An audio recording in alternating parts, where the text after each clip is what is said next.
Hello everyone, मैं हेमेश जोशी आज आपके लिए रीजनिंग का एक टॉपिक लेके आया हूँ। रीजनिंग का ये सबसे सरल टॉपिक होता है इंग्लिश अल्फाबेट टेस्ट। इस पर हर कंपटीशन में एक या दो क्वेश्चन निश्चित रूप से आते हैं और अगर उनको सही तरीके से सॉल्व किया जाए तो आराम से इनके सही जवाब हम निकाल सकते हैं। तो इंग्लिश अल्फाबेट टेस्ट में क्या है कि इसमें कुल मिला के 6 से 7 टाइप के क्वेश्चन बनते हैं। मैं आपके 6 और 7 टाइप के जितने भी प्रकार के क्वेश्चन बनते हैं उन सभी प्रश्नों को मैं यहाँ पर आपको समझाऊंगा। आपके पास जो भी बुक पढ़ी है उससे इसके मैक्सिमम एक्सरसाइज को सॉल्व करें, मिनिमम 50 प्रश्न तो हल करें ही, ताकि ये टॉपिक आपका अच्छी तरह से सॉल्व हो जाए। नेक्स्ट, अब मैं English alphabet test topic start कर रहा हूं। इससे पहले आप अगर अपने मेरे चैनल को सब्सक्राइब नहीं किया है तो कर लें और बेल आइकन पर ऑल नोटिफिकेशन क्लिक करें, ताकि आगे भी मैं जो वीडियो डालता रहूंगा उसके नोटिफिकेशन आप पर आते जाएंगे। यदि हम अल्फाबेट टेस्ट की बात करें तो आप अंग्रेजी वर्णमाला के जो अक्षर हैं वो तो आपने सभी देखे ही हैं, ABCDEFGHIJ KLMNOPQRSTUVWXY और Z, ये आपके इंग्लिश अल्फाबेट है। अगर इनको अपन सीरियल से देखें तो कौन सा 1 2 3 4 5 6 7 8 9 10 11 12 13 14 15 16 17 18 19 20 21 22 23 24 25 26, तो टोटल आपके 26 नंबर है। अब जब अपन को ये सीरीज आ गई है, अल्फाबेट टेस्ट है, उसको एक सीरीज में लिख दिया है।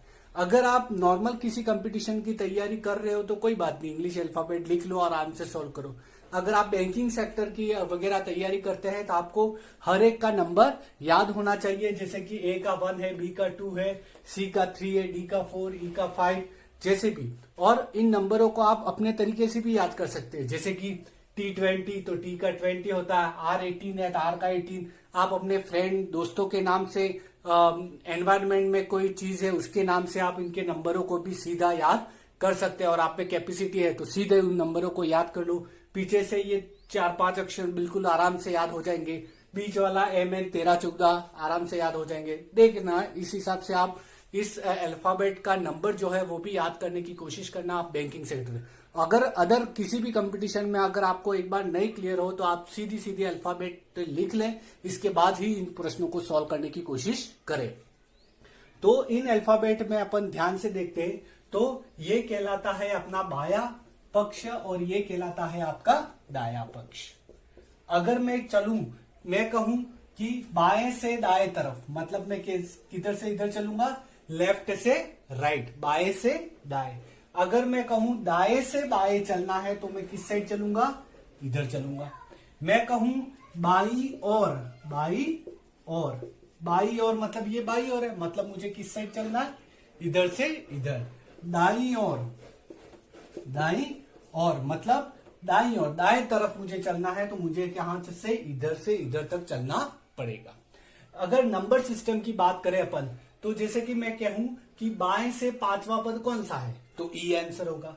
बाएं से 14वां पद कौन सा है तो एन उत्तर होगा। बाएं से 23वां पद कौन सा है तो कितना हो जाएगा, डब्ल्यू उत्तर हो जाएगा।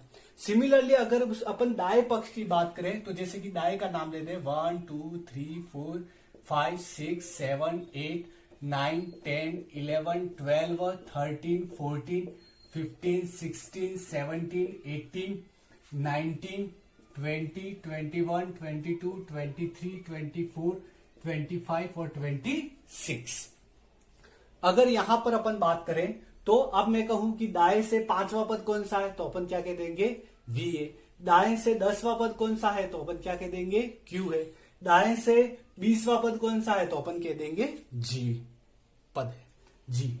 अगर इसमें एक चीज अपन विशेष, अब जैसे कि ये बाएं और दाएं वो ठीक है, आप अल्फाबेट को लिख दें और आराम से उसकी नंबरिंग कर लें, गिन लें। अगर आपके पास फुल टाइम में जिन कंपटीशन एग्जाम में रीजनिंग के कम क्वेश्चन आते हैं उसमें आप रीजनिंग को थोड़ा सा टाइम दे दें और इसका प्रश्न का सही जवाब आप निकाल सकते हैं। अगर अपन ध्यान से देखें इसका तो अब जैसे कि इधर से पहला पद कौन सा है 1 और ये 26, इन दोनों का सम कितना हो रहा है, जोड़ कितनी हो रही है 27। 2 और 25 की जोड़ भी 27, 3 और 24 की जोड़ भी 27, 4 और 23 की जोड़ भी 27, 5 और 22 की जोड़ भी 27। मैं कहूं कि बाएं से 25वां पद कौन सा है, बाएं से 25वां पद, आप कहोगे बाएं से 25वां पद कौन सा है, तो y है। बाएं से 25वां पद कौन सा है, y। मैं कहूं दाएं से दूसरा पद, दाएं से दूसरा पद, वो कितना हो जाएगा, दाएं से दूसरा पद क्या हो गया, y। इसको अपन किसी और दूसरी तरीके से भी निकाल सकते हैं। कैसे निकाल सकते हैं, जैसे कि अपने टोटल पद होते हैं 27, मैं कहूं बाएं से 25वां, मतलब बाएं से 25वां बाएं से 25वां, तो 27 माइनस 25 बराबर कितना होगा, 2। तो बाएं से 25वां पद होगा वो दाएं से कौन सा पद होगा, दूसरा पद होगा।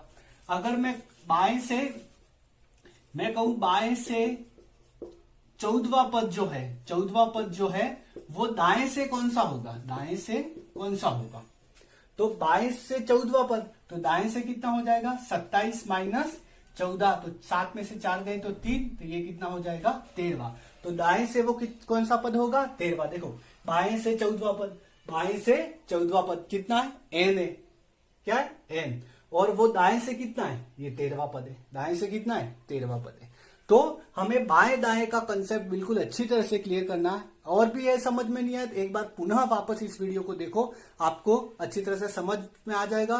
क्योंकि ये एक वीडियो है जिसमें आप बार बार किसी चीज को रिपीट करना उचित नहीं रहता है। अगर आपको कुछ भी चीज समझ में नहीं आती है, एक बार रिवाइज करके इस वीडियो को देख लें तो आगे की चीजें आपको समझ में आ जाएगी, वरना वीडियो बहुत बड़ा बन जाएगा और फिर आपको देखने में भी थोड़ी दिक्कत आएगी। आप मूवी 3 घंटे की देख लोगे, लेकिन ये एजुकेशनल वीडियो देखने में आपको काफी दिक्कत आएगी। नेक्स्ट देखो, अगर आप दूसरी बात करें, ये आप बराबर अपनी कॉपी में नोट कर लेना। इसमें और चीज एक बात करें तो इसमें अर्धांश की बात कर सकते हैं। अर्धांश की बात क्या होती है, ये है आपके टोटल 26 अक्षर, तो ये हो गए आपके 13। इधर वाला जो कहलाता है वो अर्धांश कहलाता है। क्या करना है, प्रथम अर्धांश कहलाता है। क्या कहलाएगा, प्रथम अर्धांश। और ये क्या कहलाएगा आपका, द्वितीय अर्धांश। ठीक है, ये प्रथम अर्धांश और ये द्वितीय अर्धांश कहलाएगा। तो प्रथम अर्धांश के ये 13 पद होते हैं और द्वितीय अर्धांश के ये कितने होते हैं, 13 अल्फाबेट होते हैं। और टोटल अपने अल्फाबेट होते हैं 26 होते हैं। अब इन अर्धांशों को भी विपरीत क्रम में लिखना, इसको भी विपरीत क्रम में लिखना, इसको विपरीत क्रम में लिखकर कैसे सवालों को सॉल्व करते हैं, ये कुल मिला के अल्फा बेस्ड आधारित 6 टाइप के सवाल बनते हैं। मैं इन सभी सवालों को एक एक कर डिस्कस करूंगा। तो अब सबसे पहले टाइप फर्स्ट के बारे में मैं आपको बताऊंगा, तो शुरू करते हैं। नेक्स्ट देखो, हाँ, तो टाइप फर्स्ट सबसे पहले देखो, तो टाइप फर्स्ट में है दिशा एवं स्थान पर आधारित प्रश्न। तो दिशा और स्थान पर आधारित प्रश्न मैंने ये एक लिखा है, इसको मुझे हल करना है।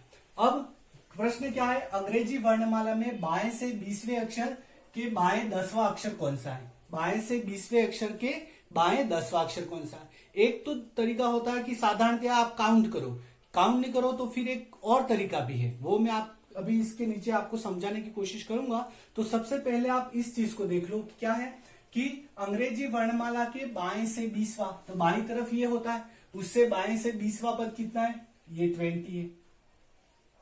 ये क्या है, 20 है। ठीक है, बाएं से 20वां अक्षर कौन सा है, टी।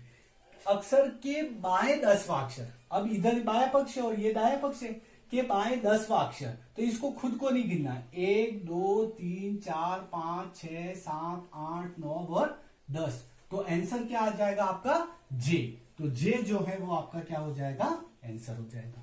ठीक है, अगर इसको अगर अपन ध्यान से देखें, इसको अपन ध्यान से देखें तो अपने क्या हुआ, ये बाएं से 20वां अक्षर था, फिर बाएं, ये भी बाएं था और ये भी क्या था, बाएं था। तो अपने हुआ क्या, पहले 20वां अक्षर था और फिर बाएं, तो 10वां अक्षर था। तो 20 में से 10 घटा दिए तो कितना हो गया, 10। मतलब बाएं से सीधा 10वां अक्षर अपन सीधा निकाल लेते तो भी वो क्या होता, 10। इसी प्रकार एक नेक्स्ट, जैसे कि मैं कहूं ये था बाएं से बाएं, बाएं से बाएं, तो बाएं से बाएं में क्या होता है, जो पहले वाला है उसमें से दूसरा वाला आपको क्या कर देना है, घटा देना है।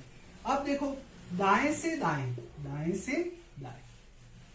अब मैं कहूं कि दाएं से 20वें अक्षर के दाएं जो है 10वां अक्षर कौन सा है, तब मैं कहूं दाएं से 20वां अक्षर, तो ये दाएं से 20वां अक्षर कौन सा है, दाएं से 20वां अक्षर, तो दाएं से 20वां अक्षर कौन सा है, जी है। दाएं से 20वां अक्षर कौन सा है, जी।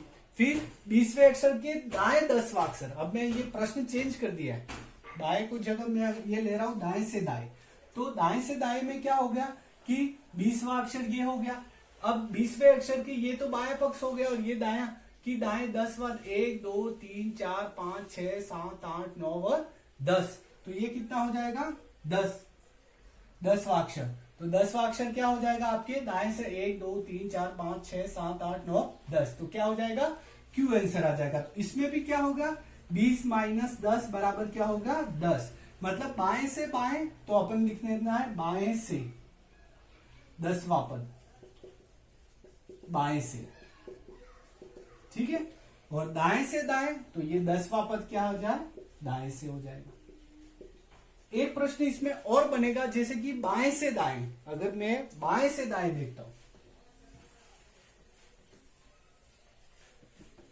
अब नहीं समझ में आया तो सीधा काउंट करो, कहीं कोई दिक्कत नहीं आएगी। मैं कहूं कि बाएं से 20वें अक्षर के दाएं 5वां अक्षर, ठीक है।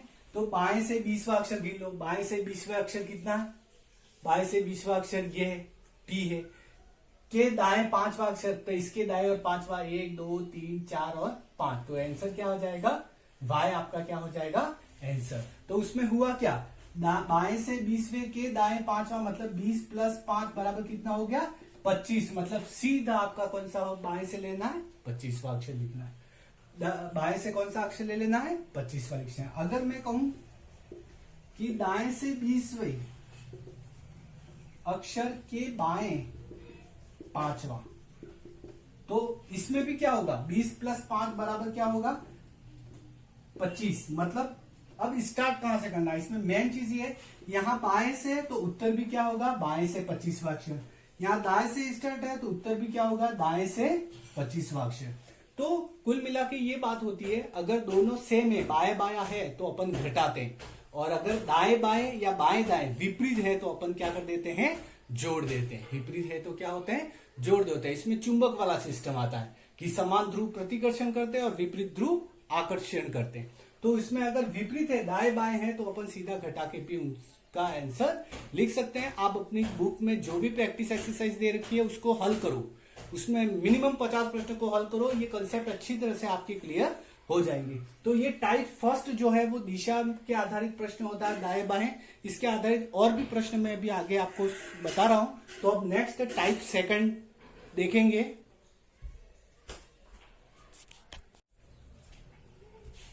हाँ, तो अब टाइप 2 के 2 प्रश्नों को अपन हल करेंगे।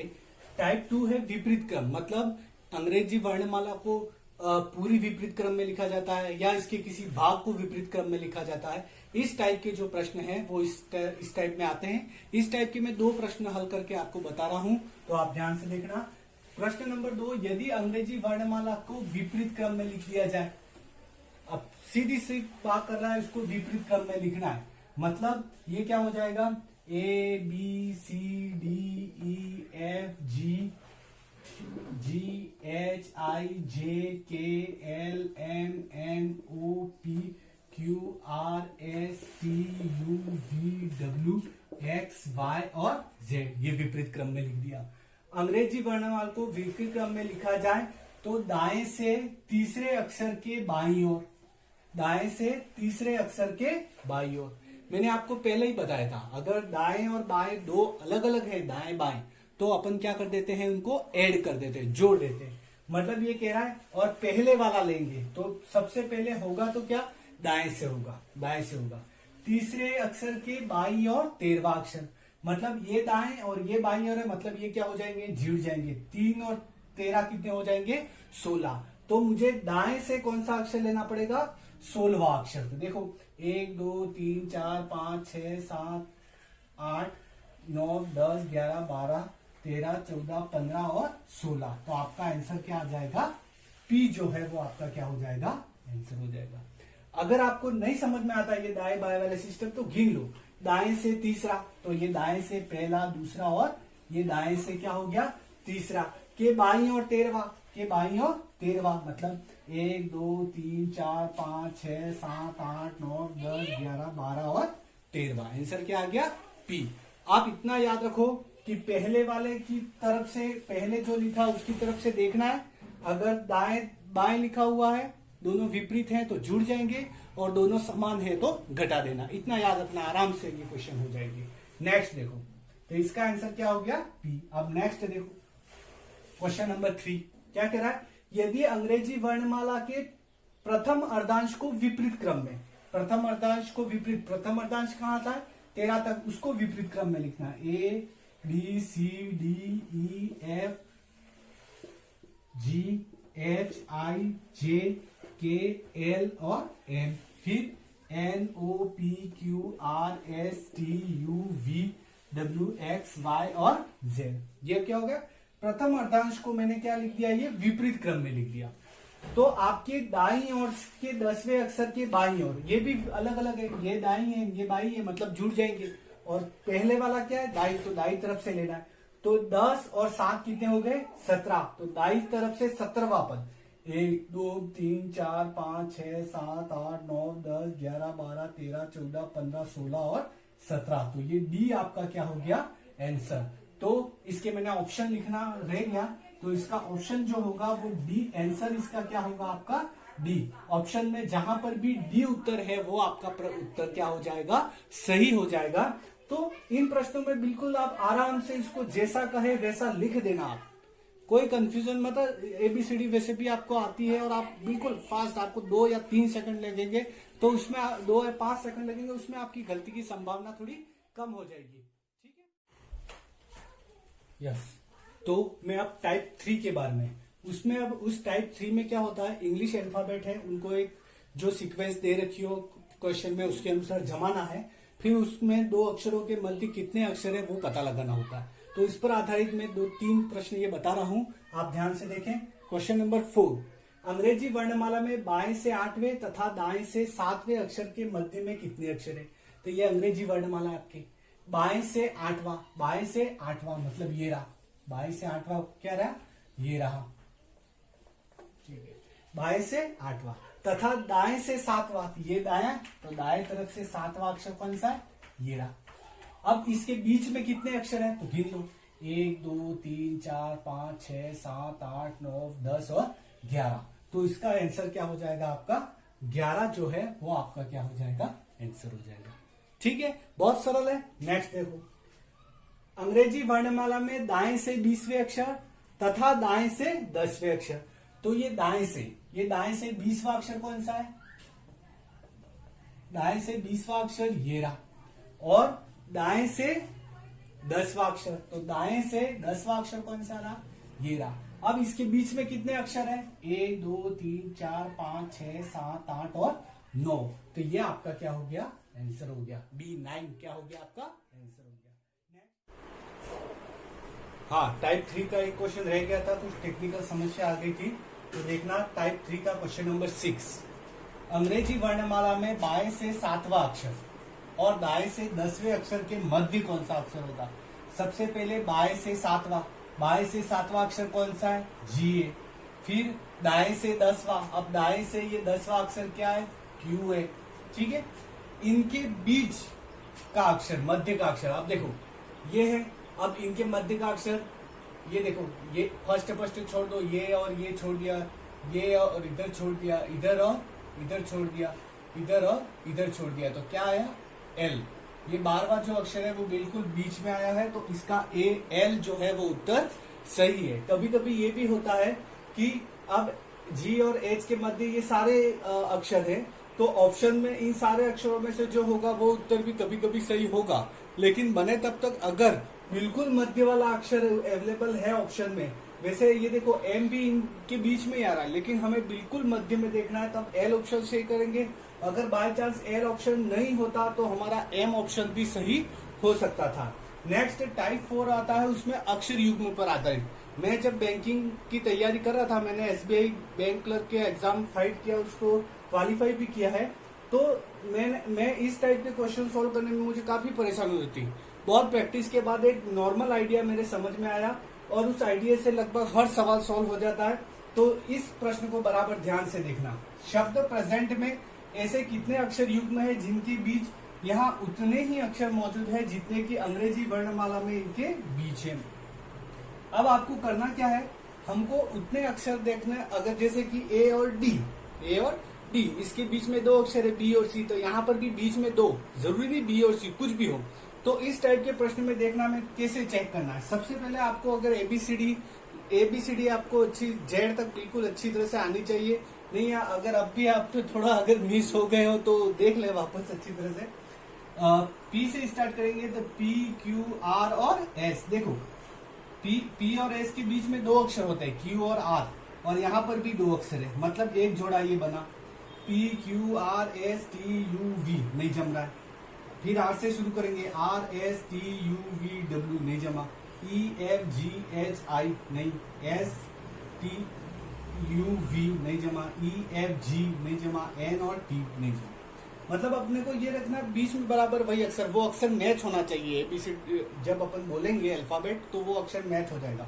अब यहाँ से देख लीजिए, सभी चेक कर लिए, केवल ये एक बन रहा है युग्म। अब पीछे से देखना है, T U V W X Y Z N O P Q R, देखो ये बना है N O P Q R, मतलब इसके बीच में तीन अक्षर है। फिर आर और एस, ये भी नहीं जम रहा। फिर ई से शुरू करूंगा, E F G H I S T U V, E F G R S और आर क्यू, ठीक है, आर एस, ठीक है। तो अब अपन ध्यान से देखें तो केवल ऐसे कितने युग्म बने, दो युग्म। तो इसका बी आंसर जो होगा वो क्या होगा, आपका सही होगा। तो ये प्रश्न आप बिल्कुल सिंपल है। अब इसमें क्या है, आपको अल्फाबेट बोलने हैं, क्रम से स्टार्ट करना, एक बार आगे से देख लेना, एक बार पीछे से। कभी कभी हम जल्दबाजी में ये अब यहाँ पर युग्म बन गया तो अपने ये हो गया, अब वापस बोलने की जरूरत नहीं है, इसको आगे भी बढ़ा। हो सकता है जैसे कि एस टी यू, यहाँ पर यू होता तो पी और एस भी बनता और पी और यू भी युग्म बन जाता, तो फिर वो हमारे दो युग्म बन जाते, इसलिए पूरा बोलना जरूरी है। Okay, yes. अब टाइप 5 आता है, उसमें कोई एक शब्द दे रखा होता है, उस शब्द के अरेंजमेंट से इस अरेंजमेंट करके फिर उसके दाएं बाएं से कौन सा नंबर है वो पता लगाना, या उस शब्द के जो है अल्फाबेट को लेकर कोई अर्थपूर्ण शब्द बनाना, इस टाइप के क्वेश्चन बनते हैं। तो सबसे पहले देखो क्वेश्चन नंबर 8, ये क्या है, शब्द CON GREGATION, ये एक शब्द है, CON GREGATION, इसका एक शब्द है कि पहले एवं तीसरे अक्षर को आपस, अब देखो 1 2 3 4 5 6 7 8 9 10 11 और 12, पहले और तीसरे अक्षर को आपस में मिलाना है, मतलब N और ये क्या लगा देना है, C लगा देना है। फिर क्या लगाना है, इसी प्रकार दूसरे व चौथे, ये दूसरे व चौथे अक्षर को बदलना है, क्या हो जाएगा, दूसरे व चौथे, तो ये हो जाएगा G और ये क्या हो जाएगा, O हो जाएगा, दूसरे और चौथे अक्षर। फिर पांचवे और सातवें, ये पांचवा और सातवां को आपस में बदलना है, तो ये कितना हो जाएगा, G और R। फिर छठा और आठवें को बदलना है, A और E। फिर नौवा T और O को बदलना है, O T। फिर इसको बदलना है तो N I। ये शब्द रेगुलर इस प्रकार आगे बढ़ते गए। अब यही क्रम जारी रहे तो दो गिनने पर 10वां अक्षर तो दाई ओर, तो दाई ओर गिनने से 10वां अक्षर कौन सा, दाई ओर से 10वां, 1 2 3 4 5 6 8 9 और 10, कौन सा अक्षर आया, C, वो आपका क्या हो जाएगा आंसर। तो ये जो C ऑप्शन है वो सही है। नेक्स्ट क्वेश्चन देखना, यदि एडमिनिस्ट्रेशन शब्द के पहले चौथे और 14वें अक्षर से कोई अर्थपूर्ण शब्द, तो पहला कौन सा है, A। फिर चौथा 1 2 3 4, ये चौथा। फिर 14वां 1 2 3 4 5 6 7 8 9 10 11 12 13 14, ठीक है। और के शब्द के पहले चौथे 14वें और एक और रह गया इसमें, एक काम कर दो, पहले चौथे 14वें और 90 लिख देता हूं, 90, ठीक है। 90 14वें अक्षर, तो 90वां अक्षर कौन सा? 1 2 3 4 5 6 7 8 9, ये हो गया, ठीक है। तो कौन से अक्षर हो गए? 4 अक्षर हो गए। कौन से हो गए? ए, आई, आर और एन। क्या इससे अर्थपूर्ण शब्द बनाया जा सकता है? अर्थपूर्ण शब्द बनाने के लिए क्या करना है आपको? अर्थपूर्ण शब्द बनाने के लिए आपको वोकेबलरी आनी चाहिए। हालांकि इस टाइप के सवाल अब आने बंद हो गए, क्योंकि वोकेबलरी हर जगह चाहे अमेरिकन इंग्लिश अलग है, ब्रिटिश इंग्लिश अलग है, इंडियन इंग्लिश अलग चलती है। कई ऐसे शब्द हैं जिनका अर्थ कहीं मिलता है, कहीं नहीं मिलता है। हालांकि इसमें कुछ फिक्स प्रश्न है, वो आते रहते हैं, लेकिन मैंने तब तक अभी इन प्रकार के प्रश्न एकदम एग्जाम में नहीं पूछते हैं। तो अगर ये जैसे कि AIRN, इससे अर्थपूर्ण शब्द बनाना है, तो जैसे कि ये बन रहा है RAIN, रेन। क्या बन रहा है? हाँ, तो AIRN से एक अर्थपूर्ण शब्द बना आपका RAIN, रेन। अब इसका क्या करना है? दाईं ओर से तीसरा अक्षर कौन सा होगा? तो ये दाईं ओर से तीसरा अक्षर, पहला, दूसरा और तीसरा क्या होगा? ए। तो ऑप्शन में देखो ए, ये डी आंसर जो है वो आपका क्या है? सही है, ठीक है। अब नेक्स्ट क्वेश्चन देखना, शब्द रीजनिंग से के अक्षरों के निम्न में से कौन सा शब्द नहीं बनाया जा सकता? नहीं बनाया जा सकता। पहला अक्षर देखो, NOSE, एन भी है इसमें, O भी है, S भी है, E है, ये बनाया जा सकता है। बी देखो, RISING, R है, I है, S है, I 2 बार आया है यहाँ पर, लेकिन यहाँ पर I 1 बार है, इसलिए ये नहीं बनाया जा सकता, इसलिए ये उत्तर सही है। तीसरा देखो, RESON, REASON, ये बनाया जा सकता है। NEA और R, ये भी आपके बनाया जा सकता है। तो इस प्रकार ऑप्शन बी क्या होगा? इसका सही होगा। अब ये नेक्स्ट देखना आप, टाइप 6।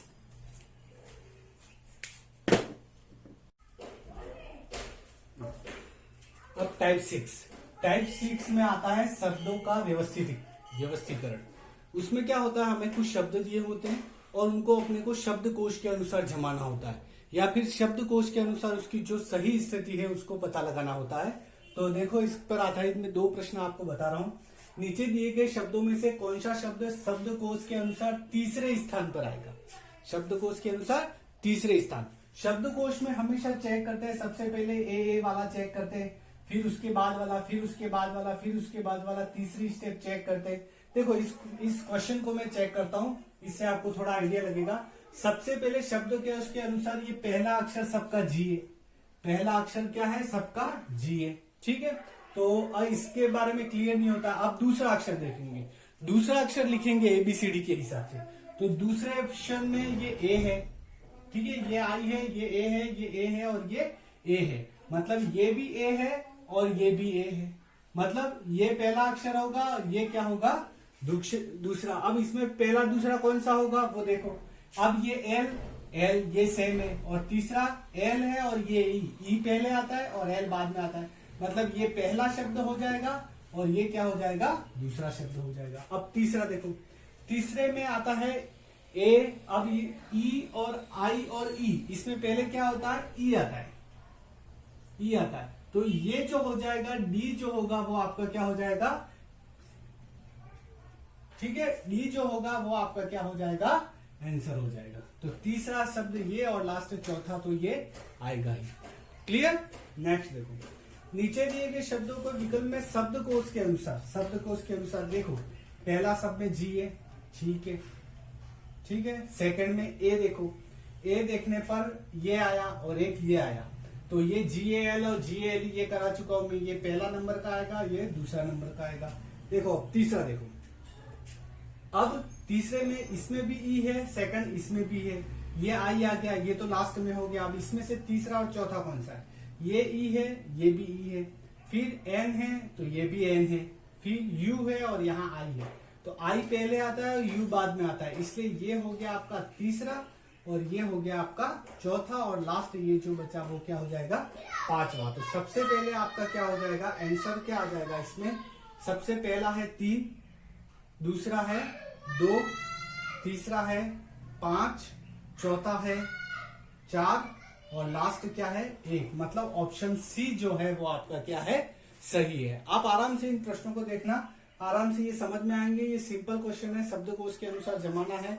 शब्दकोश के अनुसार जमाने में सबसे पहले ए वाला देख लो, फिर उसका सेकंड में कौन पहले आएगा वो देख लो। अगर सेकंड वाला सेम हो जाता है तो सेकंड वाले में फिर तीसरा अक्षर देखते हैं। तो इस प्रकार ये आगे बढ़ता जाता है। ठीक है, तो आप शब्दकोश के अनुसार इसको जमाने की प्रैक्टिस करना। आप जितने सवालों की प्रैक्टिस करोगे, आप रीजनिंग में प्रैक्टिस की काफी जरूरत पड़ती है। जितनी ज्यादा प्रैक्टिस करोगे उतना आपका अच्छा होता जाएगा। अभी तक चैनल को सब्सक्राइब नहीं किया है तो कर लें, और आपके पास जो भी बुक पड़ी है उसको अच्छी तरह से उसके मैक्सिमम सवाल करने की कोशिश करें। आप निश्चित ही आप इस टॉपिक पर आधारित जो भी प्रश्न आपके एग्जाम में आएंगे वो आपके अच्छी तरह से हल हो जाएंगे, ऐसी आशा करता हूं। धन्यवाद।